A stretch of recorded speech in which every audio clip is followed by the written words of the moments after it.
Miniature, mais utile. Il arrive parfois que Thomas accompagne des passagers jusqu'au carrefour de Calembour pour leur permettre de partir en balade avec les mini-locomotives. Salut Bert, salut Mike. Oh, et salut Rex. Bonjour, Thomas. Thomas aime beaucoup les mini-locomotives. Ses passagers aussi. Le problème, c'est qu'ils ne les prennent pas très au sérieux. Oh, ils sont trop choux et tellement petits. Hein, ils sont là, papa, regarde. Je les vois. Ils ressemblent beaucoup à des jouets, pas vrai?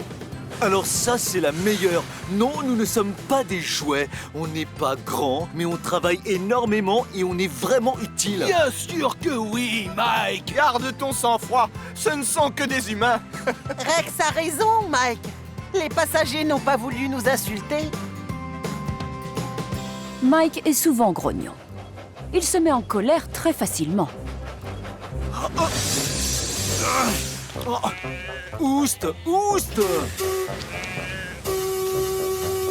Vous voyez que vous gênez, non? Dégagez le passage. Écartez-vous de la voie. Oh. Je vous rappelle que nous, on a des missions. Cette nuit-là, dans le hangar, Mike se plaint des moutons auprès de Rex et de Bert. Ces bêtes ne causent que des problèmes. Je ne vois pas ce qu'on leur trouve. Ils sont stupides.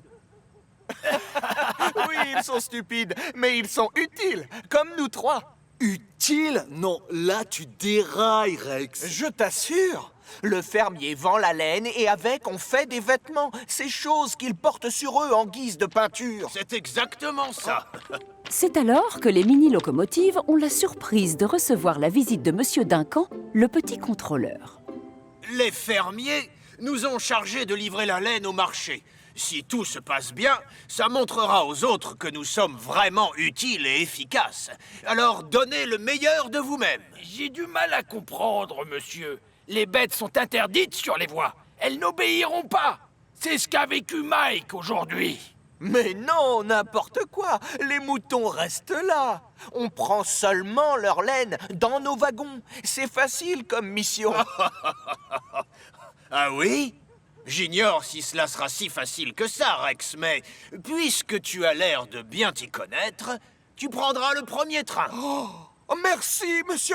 Faites-moi confiance. Ce sera super facile.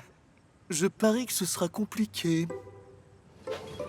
Le lendemain matin, Rex va chercher des wagons et part voir les fermiers pour qu'ils lui donnent la laine.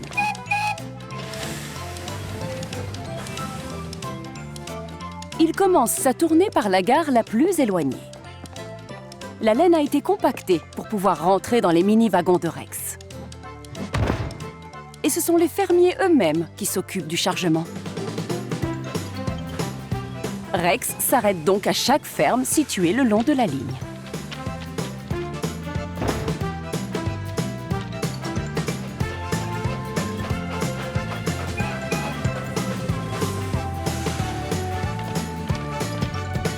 On a presque terminé. Ah, je savais que ce serait facile. C'est ce que j'ai dit à Bert et à Mike hier soir. Super facile de chez Facile. C'est ça. Allez, une dernière ferme et on y va. Ce que le conducteur ignore, c'est que les derniers ballots de laine appartiennent à Willy. Willy est l'un des fermiers. Mais comme il est souvent dans la lune, il a du mal à être à l'heure à ses rendez-vous. Oh, Oh, Willy, ta laine gigote. oh non. Si je m'arrête maintenant, j'aggrave mon retard, pourvu que ça tienne. Pendant un moment, rien ne tombe. Et puis à un virage, Hein?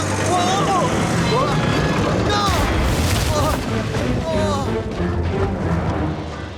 Oh, zut. Ma pauvre laine. Oh, c'est Rex. Oh, Je savais que ce serait facile. Je l'avais dit tout à l'heure. et c'est la catastrophe. Rex. Rex, ralentis. Attention. Oh, il faut qu'on s'arrête.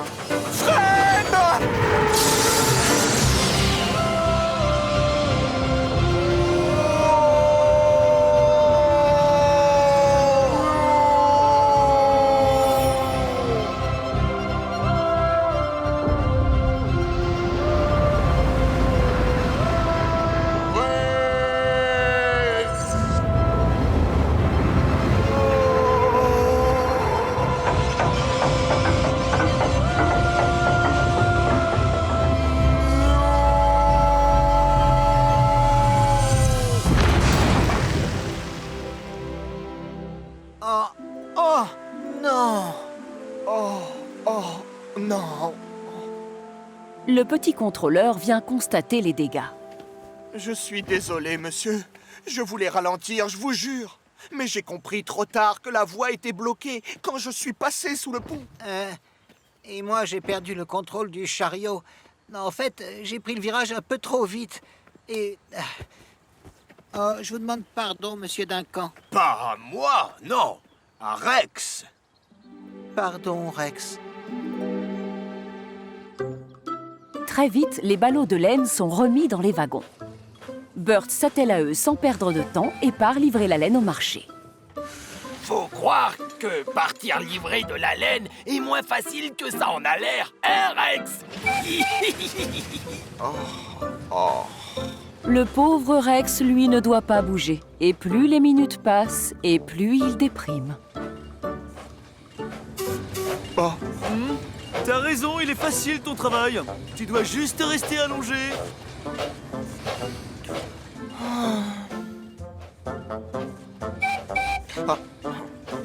C'est Rex. Qu'est-ce qui t'est arrivé?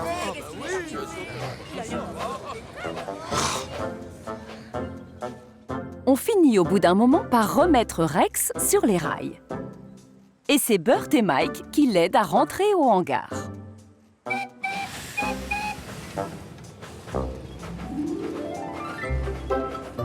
En fait, je suppose que cet accident m'apprendra à me montrer plus modeste.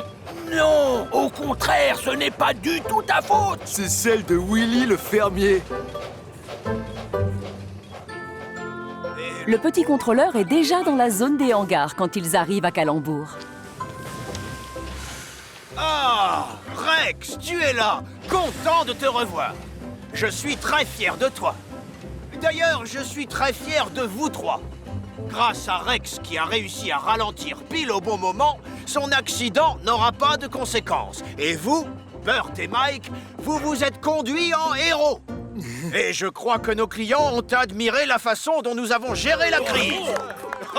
Merci, Faut pas nous sous-estimer, hein? Les passagers nous prenaient pour des jouets auparavant.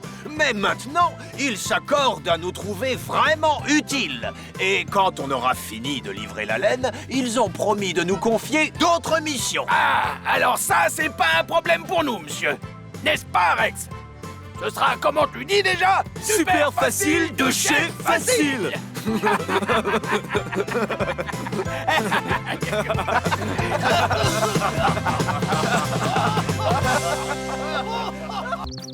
Hugo et l'engin volant. Un nouvel engin est arrivé sur l'île de Chicalor. Il s'appelle Hugo et ne ressemble à aucune des locomotives qui ont un jour mis une roue sur l'île. C'est ce qu'on appelle un zeppelin sur rail. Et il a beaucoup de succès auprès des passagers. Le gros contrôleur l'apprécie beaucoup lui aussi, mais il a quelques inquiétudes. Tout comme les inspecteurs d'ailleurs. D'accord. Ah bon, je comprends.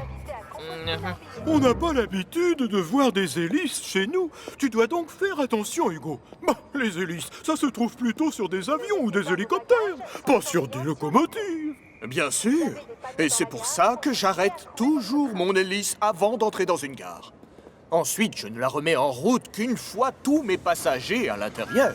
C'est elle qui te permet d'atteindre des vitesses records, si je comprends bien. Il n'y a pas plus rapide que lui dans le monde. Impressionnant. C'est beau à savoir. Ah, c'est l'heure, Hugo. Allez, au travail. Oh, il a recommencé. Ce jour-là, alors qu'Henri revient du continent, il aperçoit quelque chose qui le fait bouillonner de surprise. C'est Hugo! En fait, il vole! Henri fonce à toute vapeur raconter aux autres ce qu'il a vu. Ah! Je vous avais bien dit que ce n'était pas une vraie locomotive. En réalité, c'est un imposteur. Mais comment il vole dans le ciel? Il n'est pas trop lourd pour ça? Pourquoi tu ne lui poses pas la question? On parle de moi? Et qu'est-ce que vous voulez savoir? Non! Hugo, je t'ai vu! On ressent quoi en volant dans les airs? Hein? Ne te vexe pas, Henri, mais je ne sais pas du tout de quoi tu parles. Les copains, je viens de voir Hugo. Il est en train de voler, oui, dans le ciel. Attention, une locomotive entre en gare. Hugo? Mais comment peux-tu être ici et dans le ciel en même temps? Je reconnais que c'est très mystérieux. Hugo rattrape Thomas alors que celui-ci est en train de rouler avec le train local. Ah, bonjour, Thomas. Est-ce que tu l'as vu, toi, l'engin volant qui me ressemble? Quoi? Mais quel engin volant? Je ne sais pas trop. Moi, je ne l'ai pas vu encore. Hugo roule tellement vite sur la colline de Gordon que Thomas croit qu'il va décoller et se mettre à voler comme un avion. Et c'est seulement un peu plus tard que la locomotive bleue aperçoit enfin l'engin volant. Oh, waouh! C'est vrai qu'on dirait Hugo! Hein? C'est quoi qui ressemble à Hugo? Seul Hugo ressemble à Hugo. Mais non, les filles! Je faisais allusion à l'engin volant, là-haut. Justement, c'est là que je devrais être, Thomas. Avec l'autre, dans le ciel. Mais tu n'es pas un avion. Mais enfin, cet appareil, c'est un zeppelin. Et moi, tout le monde m'appelle le zeppelin sur rail. Donc, je devrais pouvoir voler comme l'autre. Ça y est, je vois Hugo maintenant. Et l'autre Hugo aussi. Celui qui peut voler.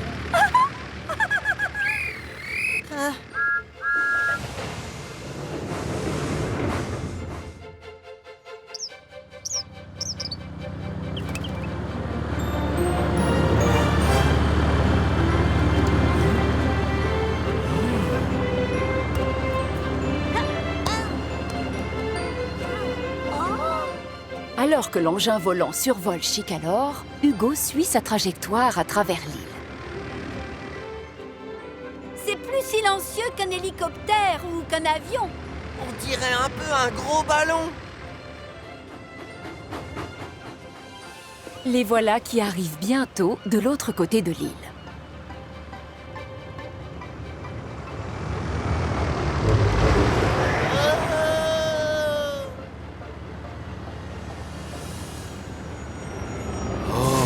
Bonjour. Moi, c'est Skiff. Et toi, c'est comment? Je m'appelle Hugo. Et je devrais voler comme ce zeppelin là-haut. Oh, tout comme moi.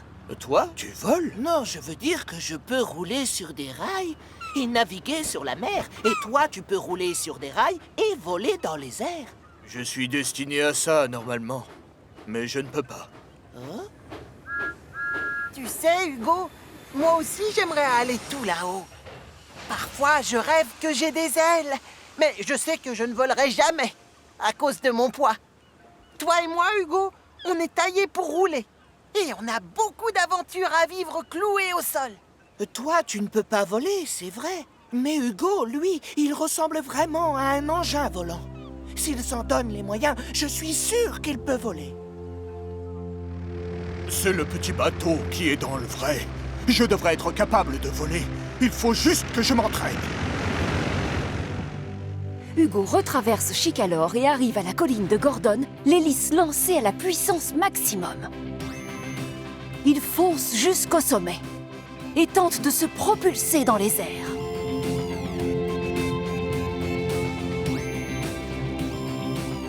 Mais ses roues refusent de quitter les rails.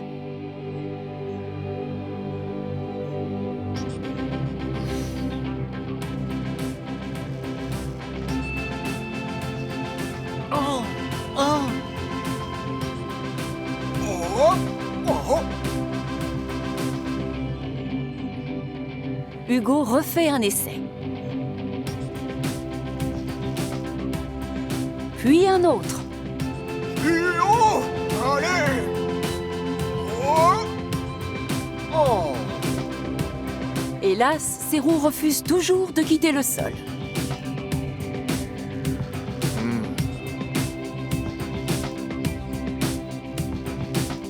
Il ne finit par s'avouer vaincu qu'au coucher du soleil.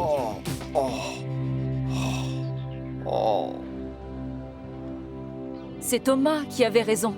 Il est beaucoup trop lourd pour pouvoir voler.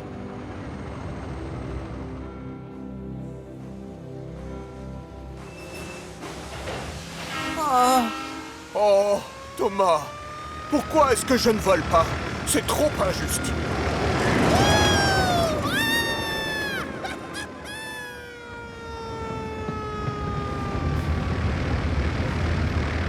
Hugo! Oh, Hugo! Arrête l'hélice, tu entends? Oh, pardon, monsieur, j'avais la tête ailleurs. J'ai essayé plusieurs fois de décoller. Quoi? Ah, oui! Seulement, je n'ai pas quitté le sol. Oh, oh misère. Oh, écoute. Si ton inventeur avait voulu que tu voles, il t'aurait fabriqué des ailes. Oh, et il aurait fait en sorte que tu sois considérablement plus léger. Au lieu de ça, tu es un zeppelin sur rail. Il n'y en a pas deux. Tu es unique. Personne d'autre ne roule aussi vite que toi, tu sais. On s'en moque que tu voles. Tu dois juste être fier de tout ce dont tu es capable. Grâce à cette fabuleuse et belle hélice. C'est vrai, même si je l'oublie souvent. Encore! Hugo, encore, s'il te plaît! Skiff aimerait que tu lui souffles dans la voile, comme tout à l'heure, Hugo. D'accord. Mais laissez-moi d'abord sortir de la gare.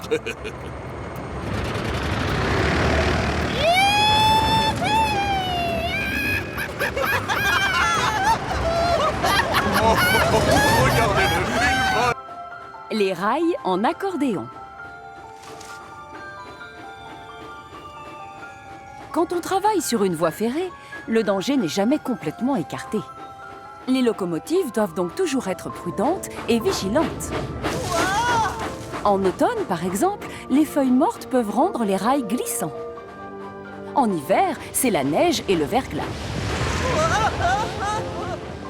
Le printemps aussi apporte son lot de surprises.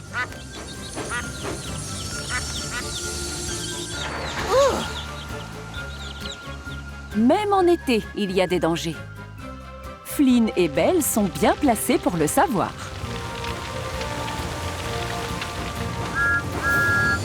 Oh, nom d'une soupape! Encore un feu de forêt! Il y a toujours plus d'incendies quand il fait très chaud, Thomas. La végétation est plus sèche. J'espère que vous l'éteindrez assez vite. Oui. Le feu enfin éteint, Flynn et Belle retournent tranquillement au centre de recherche et de secours.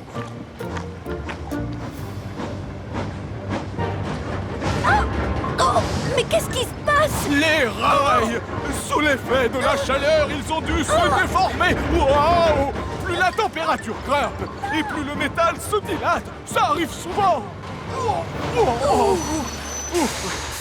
On devrait arroser les rails pour les refroidir, Belle. Mais je n'ai plus du tout d'eau dans ma citerne. Moi, il m'en reste encore un peu, mais je crois qu'il vaut mieux que je la garde au cas où. Il peut très bien y avoir un autre incendie. Le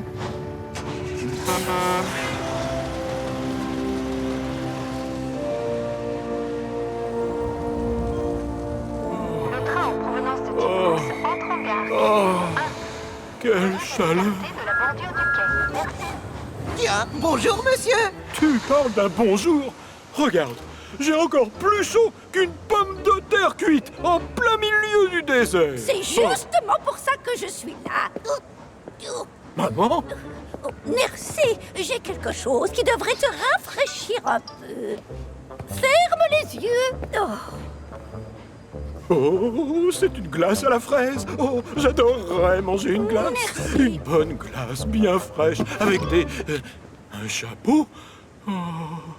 Beaucoup mieux adapté pour l'été que celui que tu as sur le Oh, crâne. mais pourquoi? Parce que Oh, mais... le noir attire la chaleur, bien sûr. Avec un chapeau noir, tu as vraiment beaucoup plus chaud.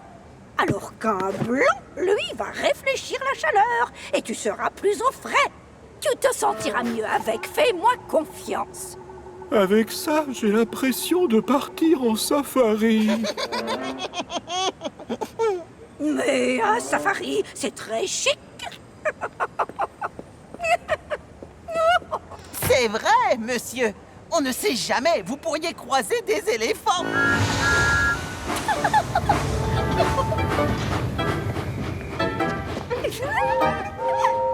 Oh, quelle humidité!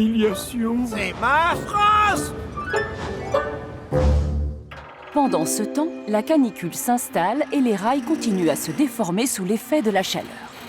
Plus il fait chaud et plus il y a de bosses.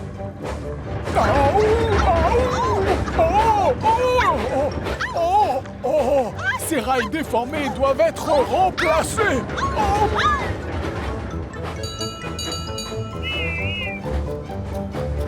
Oh! Oh! Aïe! Aïe!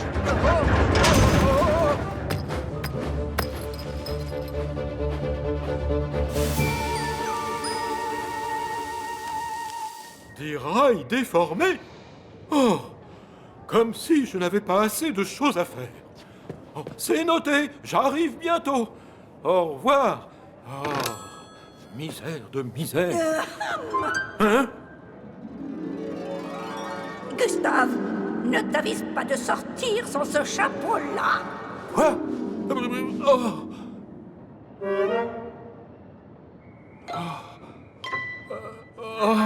Très bien, maman.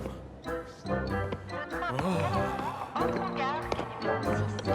N'oubliez pas de composter vos billets. Oh, ça devient ridicule. J'ai l'air d'un clown avec ce chapeau. Bonjour. Ne laissez pas vos bagages sans surveillance, s'il vous plaît. Les consignes sont à votre disposition. Oh, N'oubliez pas de composter vos billets. Ils seront contrôlés pendant votre voyage. Excusez-moi, monsieur. quoi? Tenez. Mieux vaut se protéger la tête avec cette chaleur. Oh, c'est gentil. Et vous en aurez besoin quand vous partirez en safari.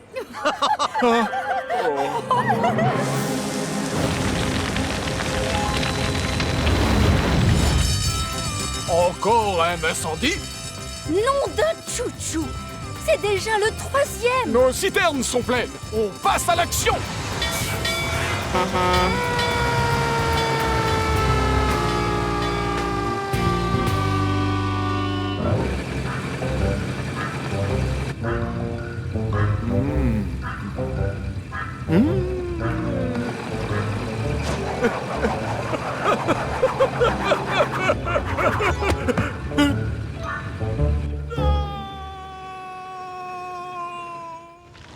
Et c'est la catastrophe. Oh, finalement, j'aurais peut-être dû les arroser, ces rails! Belle! Attention!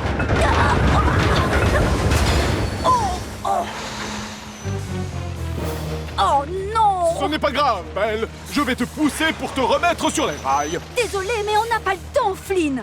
Tu dois éteindre le feu avant qu'il ne s'étende! Bien sûr, oui. Mode route enclenché. Ne t'inquiète pas. Super pompier à la rescousse.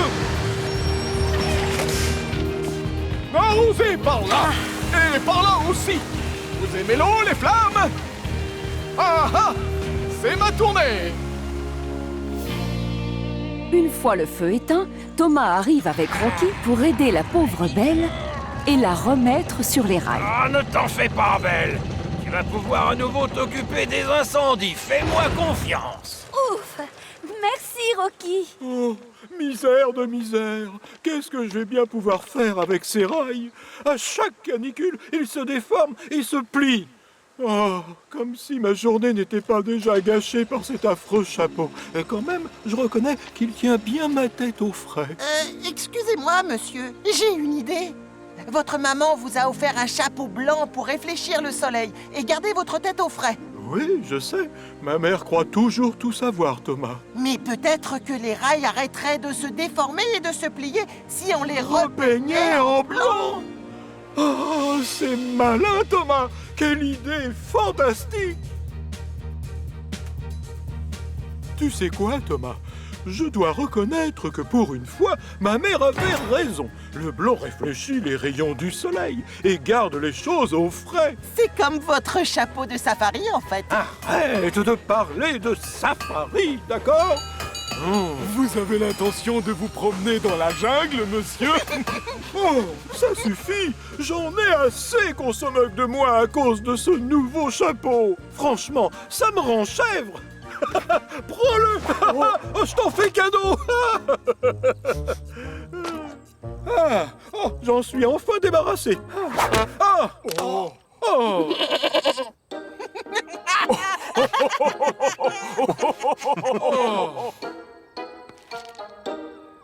Misère. Samson veut gagner du temps.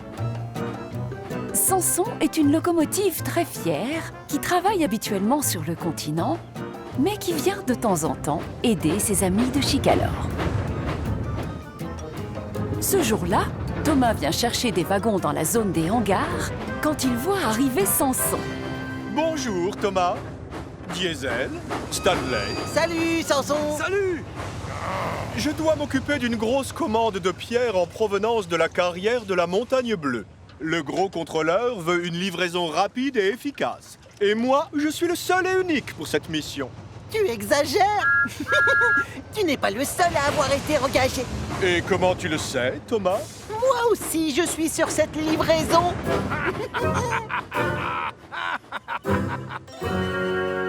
Samson suit donc Thomas jusqu'à la carrière. Bonjour, Monsieur Handel. Bonjour, Peter Sam. Bonjour, Samson. Bonjour. Dépêche-toi, Samson. Sinon, la livraison ne se fera ni rapidement, ni efficacement. Vexé, Samson remplit ses wagons de pierre, bien décidé à montrer aux autres qu'il n'est pas n'importe qui. Et ces wagons, là-bas? On doit les livrer au port, n'est-ce pas, Monsieur Handel? Absolument. Mais tu devras revenir les chercher. Si tu les prends en une fois, ton train sera trop lourd. Et alors? Ce n'est pas pour rien qu'on m'appelle Samson. Je ne veux pas faire des allers-retours pour rien. Si je les prends tout de suite, ce sera du temps de gagner.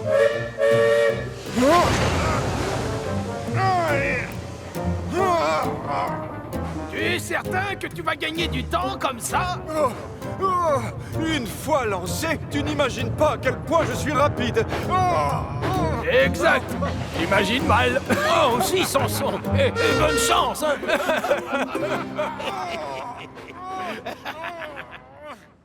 Samson réussit tant bien que mal à prendre de la vitesse. Tout le monde me prend pour un incapable. Le gros contrôleur m'a pourtant choisi pour... Oh! Un stop! Non!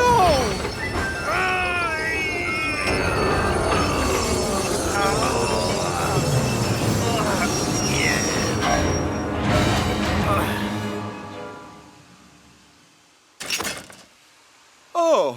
Alors maintenant, là, c'est bon.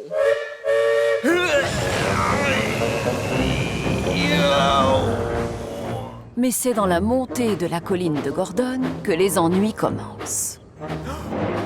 Oh! Il va falloir que j'accélère cette fois.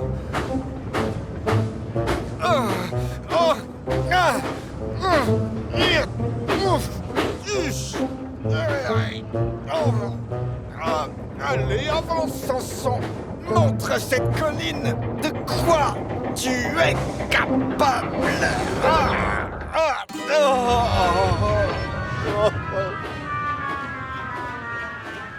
Samson ne s'avoue pas vaincu et fait un deuxième essai.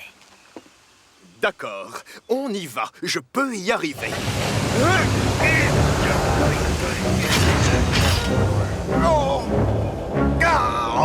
Avance, courage. Ne te laisse pas abattre.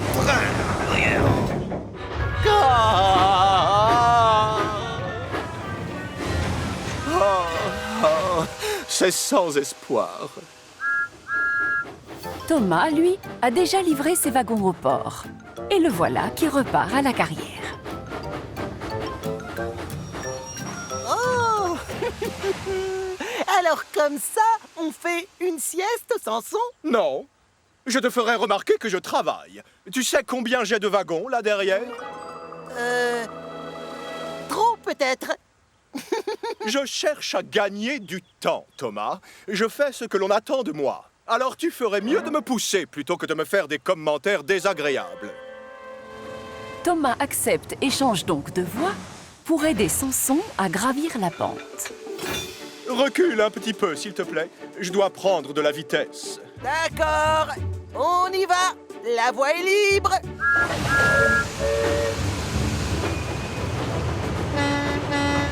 Oh, stop, Samson, stop!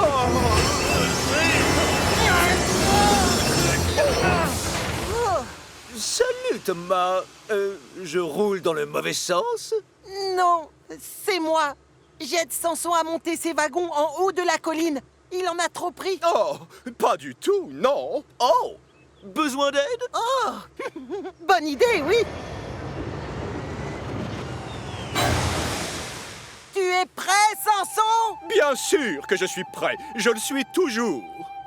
1, 2, 3, pousse!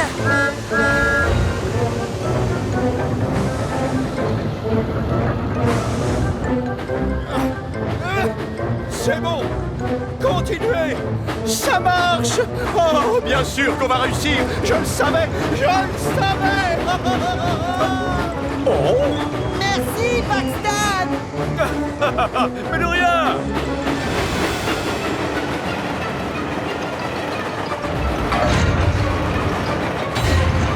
Oh, oh, Thomas.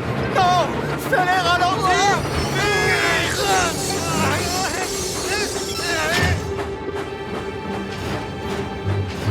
Voilà, comme ça, c'est beaucoup mieux. J'ai la situation sous contrôle. Super, Samson! Freine, s'il te plaît. J'ai besoin de me décrocher. Désolé, mais je n'ai pas le temps. Je suis en retard. Samson emmène donc Thomas avec lui jusqu'au port de Brendam. Et tant pis si ça ne lui plaît pas.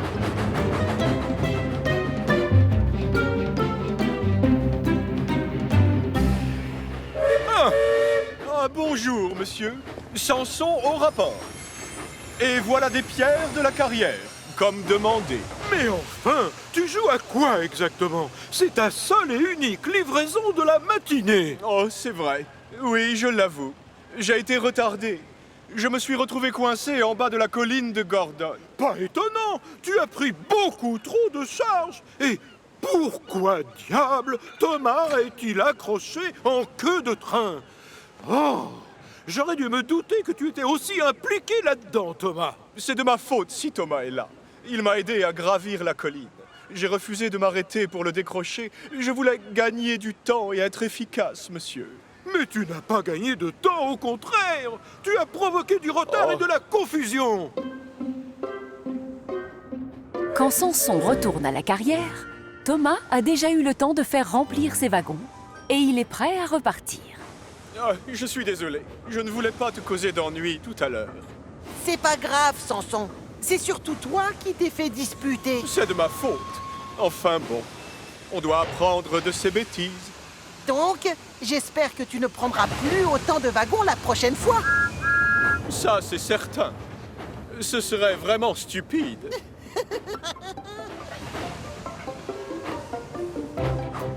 Mais alors que Thomas approche de la colline de Gordon, Samson le rejoint à toute vapeur, avec cette fois-ci un seul wagon à l'arrière. Samson, tu peux en prendre plus d'un? Oui, bien sûr, Thomas. Mais c'est plus rapide comme ça. On gagne du temps au final. Thomas sait très bien qu'il va perdre du temps au lieu d'en gagner. Ce genre de comportement, c'est du Samson tout craché.